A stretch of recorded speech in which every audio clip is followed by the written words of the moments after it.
এই ভিডিওতে আমরা একটা প্রোগ্রেস বার বিল্ড করব, যে প্রোগ্রেস বারটা স্ক্রল হাইটের সাথে ছোট হবে অথবা বড় হবে। সো আমি যদি আমার এই পেজে নিচের দিকে স্ক্রল করি, দেখতেছি এই প্রোগ্রেস বারটা বড় হচ্ছে। আমি যদি পেজের একেবারে নিচে চলে যাই, দেখতেছি প্রোগ্রেস বারটা 100% উইথ হিসেবে আছে। আবার আমি যদি একেবারে উপরে চলে যাই, তাহলে দেখতেছি প্রোগ্রেস বারের উইথটা 0% হয়ে গেছে। সো ভিডিওটা দুইটা ভাগে ভাগ করা থাকবে। প্রথম ভাগে আমরা দেখব আমাদের ওয়েব ফ্লোতে কারেন্ট সেটআপ। সেকেন্ড ভাগে আমরা দেখব অল্প পরিমাণ জাভাস্ক্রিপ্ট কোড, যেটা দিয়ে আমরা আমাদের এই বারের উইথটাকে আমাদের স্ক্রল হাইটের সাথে সম্পর্ক করাই দেব। অলরাইট, সো ফার্স্টে আমরা আমাদের ন্যাপ বারটাকে খেয়াল করি। মেইন কন্টেন্টে আসলে দেখার কিছু নাই, এখানে জাস্ট কিছু ডেমো কন্টেন্ট আছে যাতে আমরা স্ক্রল করতে পারি। সেই জন্য ন্যাপ বারের ভেতরে একটা বার এলিমেন্ট আছে। এই বারটার উইথকেই অ্যাকচুয়ালি আমরা জাভাস্ক্রিপ্ট দিয়ে কন্ট্রোল করব। বাই ডিফল্ট এই বারটার উইথ হবে হচ্ছে 0%।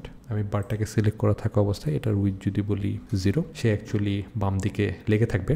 এবং এটার উইথ যদি আমি বাড়াই, বারটাও অ্যাকচুয়ালি আস্তে আস্তে বড় হবে। এবং এটার উইথ যখন 100% হবে, তখন সে অ্যাকচুয়ালি একবারে বাম দিক থেকে ডান দিকে স্ক্রিনের পুরোটা জায়গা দখল করবে। এই উইথ কমানো বাড়ানোর পার্টটা আমরা জাভাস্ক্রিপ্ট দিয়ে কন্ট্রোল করব। বাট জাভাস্ক্রিপ্ট কোড দেখার আগে আমরা এখানে আরেকটা জিনিস নিয়ে কথা বলি। এখানে আপনারা দেখতেছেন আমি যখন এই বারটাকে ছোট করতেছি, ফর এক্সাম্পল আরেকটু দিকে নিয়ে আসি, এখানে আমার বারের উপরে যে কন্ট্যাক্ট নামের টেক্সটটা আছে, এটার কন্ট্যাক্টের অর্ধেক একটা কালার, পরের অর্ধেক আরেকটা কালার। এই জিনিসটা কন্ট্রোল করা হচ্ছে একটা প্রপার্টি দিয়ে। প্রপার্টিটার নাম হচ্ছে মিক্স ব্লেন্ড মোড এবং এটার ভ্যালু হচ্ছে ডিফারেন্স। সো এই বারটাকে অ্যাকচুয়ালি পজিশন অ্যাবসোলুট করা। আমরা যদি পজিশনটা চেক করি, পজিশন অ্যাবসোলুট করা এবং জেড ইন্ডেক্স 0 করা। 0 করেছি এই জন্য যাতে বারটা এখানে যতগুলো এলিমেন্ট আছে সবগুলোর পেছনে থাকে। আমরা যদি এখানে লিঙ্ক ব্লকটা চেক করি, এখানে অ্যাকচুয়ালি কোনো জেড ইন্ডেক্স দেওয়া নেই, নেপার রাইটে কোনো জেড ইন্ডেক্স দেওয়া নেই, বাট এটাতে জেড ইন্ডেক্স দেওয়া লাগবে। জেড ইন্ডেক্স 0 দিলে সে অ্যাকচুয়ালি এখানে এই প্যারেন্টের ভেতরে যতগুলো এলিমেন্ট আছে সবার পেছনে নিজেকে অবস্থান করবে। নেক্সটে আমরা জাভাস্ক্রিপ্ট পার্ট দেখব। জাভাস্ক্রিপ্টে যাওয়ার আগে আমি বারটার উইথটা রিসেট করে দিই। এখানে উইথ হবে হচ্ছে 0%। জাভাস্ক্রিপ্ট আমরা পেজে অ্যাড করব একটা লোকাল স্ক্রিপ্ট দিয়ে। আমি যদি পেজের সেটিংস চেক করি, এখানে আমি অলরেডি একটা স্ক্রিপ্ট ট্যাগ নিয়ে রাখছি। স্ক্রিপ্ট ট্যাগটা আমার লোকাল হোস্ট থেকে কানেক্ট করানো। আপনি যদি চান ইন্টারনেটে যে কোনো জায়গা থেকে স্ক্রিপ্ট ট্যাগ অ্যাড করতে পারেন, অথবা এখানেই সরাসরি জাভাস্ক্রিপ্ট কোডটা লিখতে পারেন। বাট আমি আমার কোড লেখার সুবিধার্থে এখানে সরাসরি লিখবো না, আমি লোকাল থেকে কোড পুল করে নিয়ে আসবো। সো আমি এটাকে সেভ করতেছি এবং কারেন্ট স্ট্যাটাসে এটাকে একবার পাবলিশ করব, যাতে আমরা ফ্রন্ট এন্ডে দেখতে পারি যে কারেন্টলি এটা কি অবস্থায় আছে। ওকে, সো আমি ফ্রন্ট এন্ডে একটা প্রিভিউ ওপেন করি। সো এখন দেখতেছি আপাতত স্ক্রল করলে কোনো কিছু হচ্ছে না, রাইট? আমরা বারের উইথটাকে কন্ট্রোল করতেছি না, জাস্ট এলিমেন্টগুলো যেভাবে থাকার কথা ওভাবে আছে। সো আমরা আমাদের কোড এডিটরে যাই। এখানে কোড এডিটরে আমার main.ts নামে একটা ফাইল আছে। এই ফাইলে আমি আমার সব জাভাস্ক্রিপ্ট কোড লিখবো। এই সেটআপটা ভাইট দিয়ে করা। ফুল কোডটা গিটহাবের একটা রিপোজিটরিতে দেওয়া থাকবে। আপনারা ভিডিও ডেসক্রিপশন চেক করলে রিপোজিটরিটা পেয়ে যাবেন। আপনারা এই সেটআপটা আপনাদের যে কোনো ওয়েবফ্লো প্রজেক্টে ব্যবহার করতে পারেন। এখানে দুইটা কমান্ড আমাকে রান করাইতে হয়েছে। একটা হচ্ছে pnpm ওয়াচ আর একটা হচ্ছে pnpm প্রিভিউ রান করাইলে সে আমাকে অ্যাকচুয়ালি একটা লিঙ্ক দিচ্ছে লোকাল হোস্টের। এই লিঙ্ক থেকেই অ্যাকচুয়ালি এই স্ক্রিপ্টটাকে আমি রিড করতেছি, যেটা আমরা একটু আগে দেখলাম আমাদের এই ওয়েবফ্লো হোম পেজের সেটিংসে। এখানে এই যে লোকাল হোস্ট, এই লিঙ্কটা যদি আমি ভিজিট করি ব্রাউজারে, আপনারা দেখতে পারতেছেন কিছু জাভাস্ক্রিপ্ট কোড, রাইট? এই কোডটা অ্যাকচুয়ালি জেনারেট হচ্ছে এই ডিস্ট ফোল্ডারের ভিতরে, অ্যাসেটের ভিতরে index.js এই ফাইলটাতে। সো অ্যাকচুয়ালি স্ক্রিপ্ট একটা কাজ করতেছে কিনা এটা যদি আমরা দেখতে চাই, আমি কনসোল ওপেন করি এবং আমার এই ফাইলে আমি একটা কনসোল লগ স্টেটমেন্ট লিখবো। সো সিম্পল একটা জাভাস্ক্রিপ্ট কোড লিখলাম। আমি যদি আমার পেজটা রিফ্রেশ করি, দেখতেছি কনসোল লগটা কাজ করতেছে, রাইট? তার মানে আমার এই ফাইলটা কারেক্টলি অ্যাড হয়েছে আমার ওয়েবফ্লো পেজে। এখানে আপনারা অনেকে খেয়াল করে থাকবেন যে আমি কনসোল লগ সরাসরি না লিখে window.console.log লিখছি। এটার কারণ হচ্ছে আমার টাইপস্ক্রিপ্ট ফাইলটা যেহেতু সে বিল্ড করে জাভাস্ক্রিপ্টে কনভার্ট করতেছে, বাই ডিফল্ট সে console.log এই স্টেটমেন্টটা রিমুভ করে দেয় আর কি। সো আমি কনসোলটা যদি আমার প্রোডাকশন এনভায়রনমেন্টে রাখতে চাই অথবা আমার ওয়েবসাইটে রাখতে চাই, তাহলে হয়তো এভাবে লেখা লাগবে window.console.log। আরেকটা ওয়ে হচ্ছে আপনি লগ ফাংশনটাকে কনসোল থেকে ডিস্ট্রাকচার করতে পারেন। সো আমি লগ নামের ফাংশনটা কনসোল থেকে ডিস্ট্রাকচার করলাম এবং এখানে window.console.log ইউজ না করে শুধুমাত্র যদি লগটা ইউজ করি, তাহলে সেম কাজই করবে সে। ওয়ার্কিং বানান ভুল ছিল।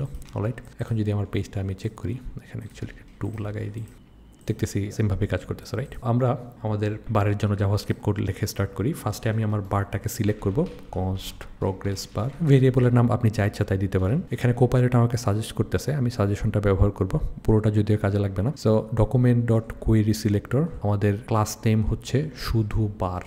আমরা যদি অ্যাকচুয়ালি এখানে ফেরত যাই আমাদের ওয়েবফ্লো পেজে দেখতেছি এটার ক্লাস নেম হচ্ছে শুধু বার, রাইট? সো আমি বার নামের যে এলিমেন্ট আছে সেটাকে সিলেক্ট করব এবং এই এলিমেন্টের উইথটাকে আমাকে কন্ট্রোল করা লাগবে, বাট উইথটা কন্ট্রোল করা লাগবে স্ক্রলের সাথে। সো আমি স্ক্রলে একটা ইভেন্ট লিসেনার অ্যাড করব, উইন্ডো ডট অন স্ক্রল, এভাবে করতে পারি, অথবা আরেকটা ওয়ে আছে window dot add event listener. এখানে স্ক্রলে আমরা একটা ফাংশন রান করব, ফাংশনের নাম হবে হচ্ছে আপডেট প্রোগ্রেস বার। সো আপডেট প্রোগ্রেস বার নামে এই মুহূর্তে আমাদের কোনো ফাংশন নাই, ফাংশনটাকে আমাদেরকে লিখা লাগবে। আমরা ফাংশনটা লিখি এখন, সে কোনো আর্গুমেন্ট অ্যাকসেপ্ট করবে না। এই আপডেট প্রোগ্রেস বারের ভেতরে আমরা চেক করব যে কারেন্টলি আমার পেজ কোন জায়গায় আছে স্ক্রলের দিক থেকে, এবং ওই অনুসারে আমি জাস্ট আমাদের এই এলিমেন্টের উইথটাকে বাড়াবো অথবা কমাবো। সো স্ক্রল চেক করার আগে আমরা অ্যাকচুয়ালি আরেকটা জিনিস দেখে আসি যে আমাদের এই ফাংশনের বডিটা পপুলেট করার জন্য আমাদের যেসব জিনিস লাগবে ওগুলো আমরা কোত্থেকে পেতে পারি। সো আমি লক ফাংশনটা আরেকবার ব্যবহার করি।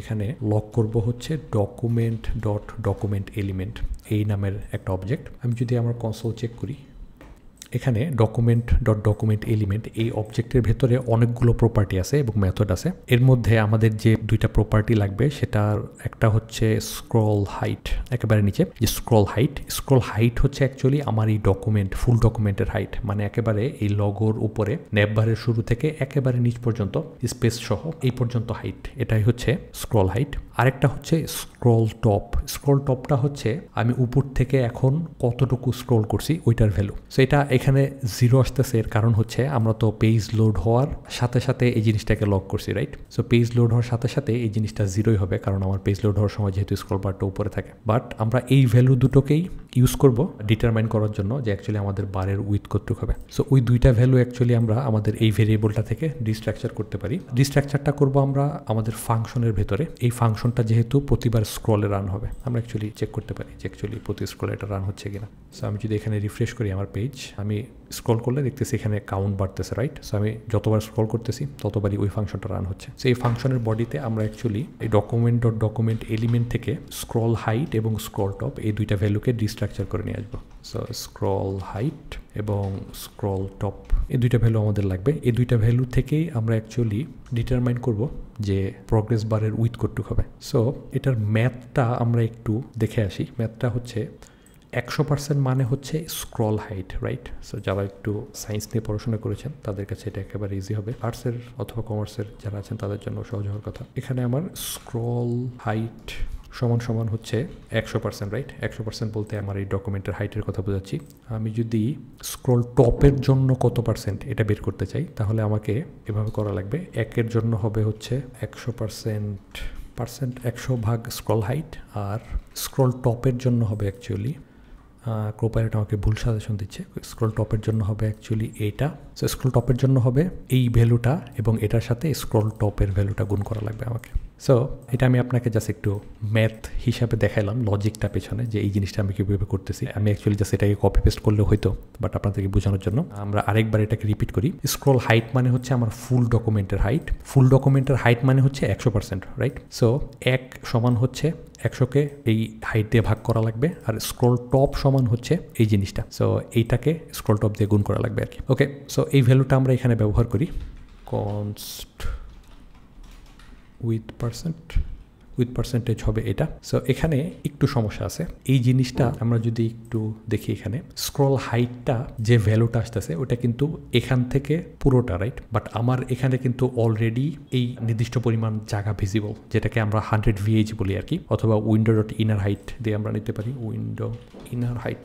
সো এই পরিমাণ জায়গা অলরেডি ভিজিবল আছে, রাইট? সো এই পরিমাণ জায়গা অ্যাকচুয়ালি আমাকে স্ক্রল হাইট থেকে বাদ দেওয়া লাগবে। এটার কারণ হচ্ছে স্ক্রল বারে যতটুকু এখানে জায়গা দেখতেছেন আপনি বারের এখান থেকে এই পর্যন্ত, এই জায়গাটুকু অ্যাকচুয়ালি এখন স্ক্রিনে যে টুক দেখতেছি এইটুকের জন্য না, এইটুক বাদে যতটুকু আছে ওইটুকের জন্য। তার মানে আমি যদি একটু স্ক্রল করি নিচ থেকে যতটুকু বের হয়েছে ওইটার জন্যই কিন্তু স্ক্রল বারটা আসছে, রাইট? সো আমাকে এই স্ক্রিনের কারেন্ট হাইটটা আমার স্ক্রল হাইট থেকে বাদ দিতে হবে। যদি বাদ না দেই তাহলে কি হয় সেটা আমরা একটু দেখি। সো আমি একটু লক করি উইথ পার্সেন্টেজ ভ্যালুটা। সো আমি যদি এখানে স্ক্রল করি উপর থেকে দেখতেছি স্ক্রল হচ্ছে, একেবারে নিচে চলে যাই, এখানে দেখেন এটা কিন্তু 100% হয় নাই, যদিও আমার স্ক্রল বারটা একেবারে নিচে চলে আসছে, রাইট? এখানে 74% হয়েছে আর কি। এটাকে পার্সেন্ট আমরা এখানে কোনো পার্সেন্ট অ্যাড করি নি, বাট এটা একটা পার্সেন্ট ভ্যালু, এখানে 74% হয়েছে, রাইট? সো এটাকে 100% করার জন্য উপর থেকে আমি যখন নিচে যাবো এটা যাতে 100% হয় সেটা যদি আমি মেক শিওর করতে চাই তাহলে আমাকে এই স্ক্রল হাইট থেকে উইন্ডো ডট ইনার হাইট এটা অ্যাকচুয়ালি বাদ দেওয়া লাগবে। ওকে, সো এখন যদি আমরা আমাদের ক্যালকুলেশনটা আবার চেক করি, সো উপর থেকে স্ক্রল শুরু করলে ঠিক আছে 0 পয়েন্ট সামথিং এই পর্যন্ত স্ক্রল হয়েছে, এবং একেবারে যখন আমি নিচে চলে যাব তখন দেখতেছি 99 পয়েন্ট সামথিং, মানে এটাকে 100%ই ধরা যায়। সো আপনারা যদি জিনিসটা না বুঝেন সমস্যা নেই, এই পার্টটুকু আপনি নোট নিয়ে রাখতে পারেন অথবা মুখস্থ করলে চলবে। অলরাইট, এটাকে এখন লক করলে হবে না, এই ভ্যালুটাকে অ্যাকচুয়ালি আমাকে ব্যবহার করে এই প্রগ্রেস বারের উইথটা বাড়াইতে হবে।